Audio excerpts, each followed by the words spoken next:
আসসালামু আলাইকুম। আজকে আমরা চলে গেলাম শামশেদ হোটেল। শামশেদ হোটেল স্টেশনে অবস্থিত একটি অনেক পুরনো হোটেল। শামশেদ হোটেলে আমরা পরোটা খেতে আসছিলাম, কিন্তু পরোটা না থাকায় আমরা এখানের অনেক পোলাওটা অনেক পপুলার। আমরা পোলাওটা ট্রাই করলাম। সাদা পোলাও 40 টাকা করে প্লেট, বট 80 টাকা করে। বট আমরা একটা অর্ডার করছি আর পোলাও দুইটা। বট আর পোলাও খেতে অনেক সুন্দরই লাগলো। যদি একটু বুটের ডাল হতো তাহলে আছে আরো একটু ভালো লাগতো, কিন্তু এদের বুটের ডাল এখানে নাই। ভালোই ছিল সব মিলিয়ে। খাওয়া শেষে আমরা ট্রাই করলাম ফিরনি।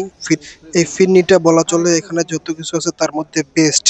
ফিরনিটা 25 টাকা হিসাবে জোশ ছিল। মনে হচ্ছে বাইরে অন্য জায়গায় খেতে গেলে সর্বনিম্ন হইলেও 40 টাকা প্লাস লাগতো। ফিরনিটা আমি বলবো আপনারা সবাই ট্রাই করবেন। ফিরনিটা মনে হচ্ছিল মালাইয়ের একেবারে ভরপুর একটা মিশ্রণ। আসলেই ট্রাই করবেন ফিরনিটা। আর আমরা এই হোটেলে আবার আসবো পরোটা আর কালাভুনা খাওয়ার জন্য। এখন যেহেতু রমজান মাস চলছে, এই সময় এটা আমরা পাইনি, এই জন্য আমরা গরম গরম পোলাও আর বট খাইলাম। আমাদের এই পেজটা অনেক ছোট পেজ, আপনাদের সাপোর্ট অনেক প্রয়োজন। আপনারা লাইক কমেন্ট আর শেয়ার দিয়ে আমাদের পাশে রাখবেন। আমাদের টোটাল বিল হয়েছে 235 টাকা। বিল দিলাম, আমরা এখন চলে যাব, বিদায়ের পালা। ভালো থাকবেন, দেখা হবে পরবর্তী কোনো ভিডিওতে। আল্লাহ হাফেজ।